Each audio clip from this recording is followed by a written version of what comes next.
साई की बात।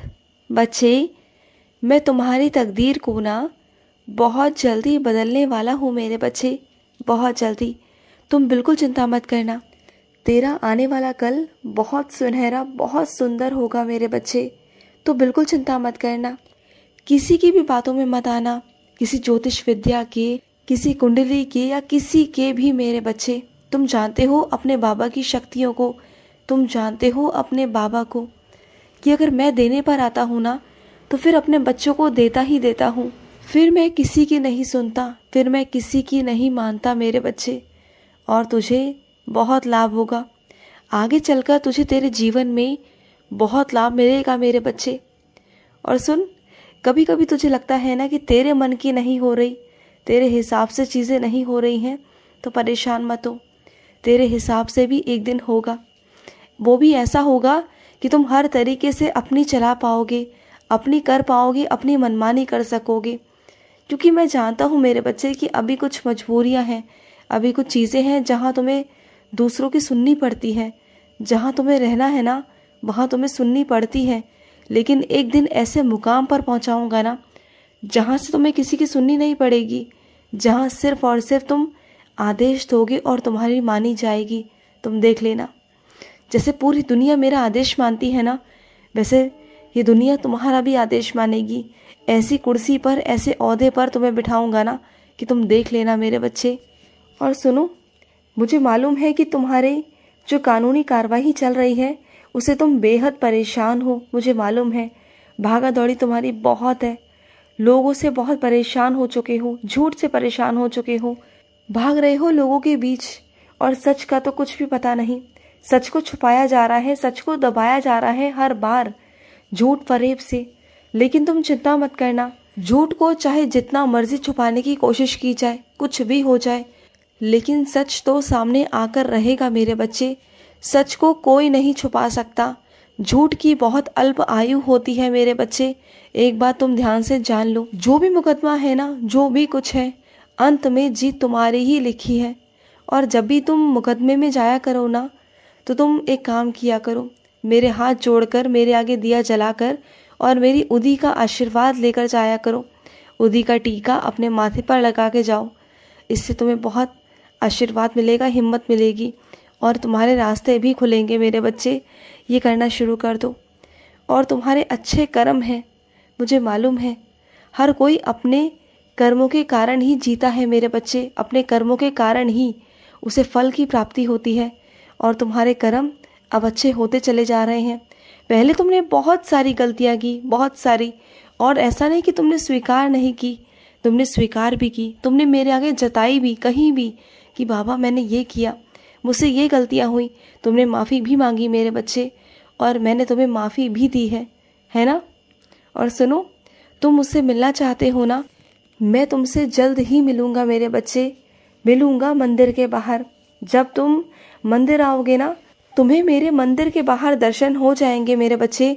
मैं तुम्हें वहीं मिलूँगा, उस भीड़ में मिलूँगा और भीड़ में मिलकर तुमसे स्पर्श भी होऊंगा। तुम देख लेना और तुम समझ जाओगे कि हाँ, यही मेरे बाबा हैं। सुन मेरी बात ध्यान से, तेरी जो डोर है ना, जिंदगी की डोर, वो मेरे हाथों में है, तेरे बाबा के हाथों में बिल्कुल महफूज है। चिंता मत कर, तेरी तकदीर का फैसला मैं करूँगा, तेरी तकदीर मेरे हाथों में है। मुझे मालूम है कि तुमने बहुत सारी परेशानियाँ देखी हैं, बहुत सारी परेशानियों से निकलकर, संघर्षों से निकलकर तुम यहाँ तक पहुँचे हो। अब तुम अपनी ज़िंदगी को ना बहुत अच्छा करना चाहते हो, साफ़ सुथरा करना चाहते हो, सुकून वाला करना चाहते हो। लेकिन मेरे बच्चे, ये ज़िंदगी है और ज़िंदगी में उतार चढ़ाव आते रहेंगे, ये हर पड़ाव पर आएंगे। तुम जब जब जिस जिस पड़ाव पर पहुँचोगे ना, हर पड़ाव पर तुम्हें ऊंच नीच तुम्हें मिलेगी, तुम्हें ऊंचाइयाँ नीचाइयाँ सब मिलेंगी। तुम्हें गिरना नहीं है, तुम्हें लड़खड़ाना नहीं है। और मैं तुमसे वादा करता हूँ कि अगर तुम मेरा नाम जाप करोगे ना तो मैं तुम्हें लड़खड़ाने भी नहीं दूंगा, तुम्हारा हाथ थाम लूँगा। तुम्हें गिरने कैसे दे सकता हूँ मैं? तुम तो मेरे बच्चे हो, बहुत प्यारे बच्चे हो। और ऐसे बच्चे किस्मत से मिलते हैं। जैसे मैं तुम्हारी किस्मत में आया हूँ ना, वैसे तुम भी मेरी किस्मत में हो, क्योंकि तुम ना बहुत प्यारे बच्चे हो, मेरे बहुत आगेकारी बच्चे हो तुम। जैसा मैं कहता हूँ ना वैसा मानते हो। नहीं तो कई मेरे बच्चे ऐसे हैं जो शकी हैं, जो मुझ पर ही बहुत शक करते हैं कि बाबा आप ऐसे क्यों वैसे क्यों, हर सवालों को पूछते हैं मुझसे। और कई मेरे बच्चे तो ऐसे हैं जो बस मैं कह दूँ ना तो उस बात पर अंधे की तरह विश्वास कर कर आगे बढ़ जाते हैं, क्योंकि वो जानते हैं कि मेरे बाबा ने अगर मुझसे कुछ भी कहा है तो वो मेरे भले के लिए होगा, अच्छे के लिए होगा। और वो चल पड़ते हैं उन राहों पर और उन्हें फल की प्राप्ति भी होती है। और सुनो मेरे बच्चे, तुम जिस क्षण जिस पहर तुम मुझे याद करोगे ना, उस क्षण उस पहर मैं तुम्हारे सामने खड़ा रहूँगा। तुम सोचते हो ना कि जब जब तुम परेशान होते हो, रोते हो, तब तुम्हें किसी न किसी की ज़रूरत पड़ती है और तुम्हारे पास कोई नहीं होता, अकेलापन है, खालीपन है। उस खालीपन को मैं दूर करूँगा तुम्हारे। मैं आऊँगा तुम्हारे पास।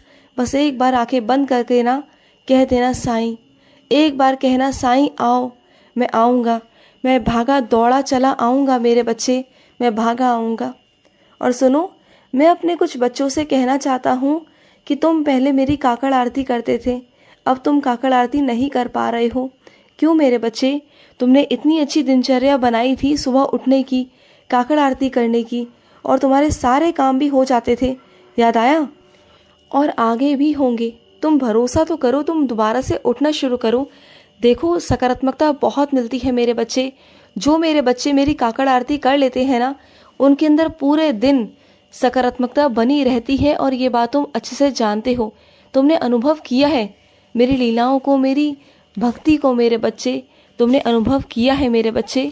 और सुनो, तुम जिस रोग से ग्रस्त हो ना, तुम हर किसी को नहीं बता पा रहे हो, है ना? मुझे मालूम है, और वो बता भी नहीं सकते।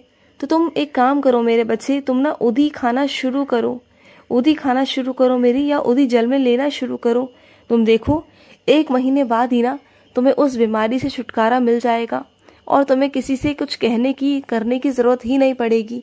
तुम्हें बिना किसी से कहे ना तुम बिल्कुल ठीक हो जाओगे। तुम्हें कहीं कुछ इलाज कराने की ज़रूरत नहीं, बस तुम पूरे विश्वास के साथ ना मेरी उदी लो और साथ ही साथ साई राम साई राम साई राम कहती रहा करो। फिर देखना कि कितनी जल्दी तुम ठीक हो जाओगे, कितनी जल्दी।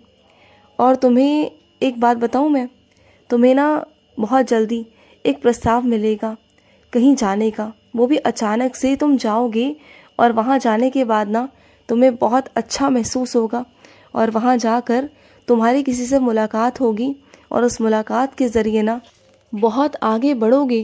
क्या पता तुम्हें वहाँ तुम्हारा जीवन साथी ही मिल जाए मेरे बच्चे। तुम अपने जीवन में आगे बढ़ जाओगे। जब तुम वहाँ पहुँचोगे ना तो तुम उनसे मिलने के बाद तुम्हें महसूस होगा कि हाँ वही तुम्हारे जीवन साथी हैं सच में। और सुनो मेरे बच्चे, कुछ गिने चुने लोग ही अपने आसपास रखो ना मेरे बच्चे। कुछ ऐसे लोग, कुछ ऐसे तुम्हारे प्रिय शुभचिंतक जो तुम्हारे अपने हैं, सिर्फ 4-5 कुछ गिने चुने होने चाहिए मेरे बच्चे। हर कोई नहीं होना चाहिए कि तुम हर किसी को अपनी बातें कहो। देखो मेरे बच्चे, कुछ ही लोग अपने जीवन में ऐसे रखो जो 4-5 हो, जो तुम्हारे विश्वास लायक हो, जो तुम पर विश्वास करते हो, तुम भी उन पर विश्वास करते हो, जिन पर तुम आंखें बंद कर कर अपनी बातें कह सकते हो। सिर्फ ऐसे ही लोगों को रखो और बाकी लोगों को अपने जीवन में मत रखो। इतनी भीड़ मत रखो, बाकी लोगों को आने जाने दो। बाकी लोग आएंगे जाएंगे तो ठीक रहेगा ज़िंदगी में, बस कुछ ही लोग होने चाहिए जो तुम्हारे ज़िंदगी में स्थिर होने चाहिए और वो ज़िंदगी भर का साथ निभाने वाले होने चाहिए। ऐसे दोस्त रखो, ऐसे मित्र रखो जो तुम्हारा सहारा बने, तुम्हारे दुख दर्द में तुम्हारा सहारा बने, तुम्हारे लिए हमेशा खड़े रहें। वो लोग तो बेकार है ना जो तुम्हारे दुखी होने पर भी ना तुमसे ये तक नहीं पूछते कि तुम कैसे हो। ऐसे लोगों से दूर ही बनाए रखो तो तुम्हारे लिए अच्छा होगा, नहीं तो तुम्हें बहुत तकलीफ होगी मेरे बच्चे। समझ रहे हो ना? खुश रहो, मेरा बहुत सारा प्यार। आज का मध्याह्न साई संदेश समाप्त हुआ।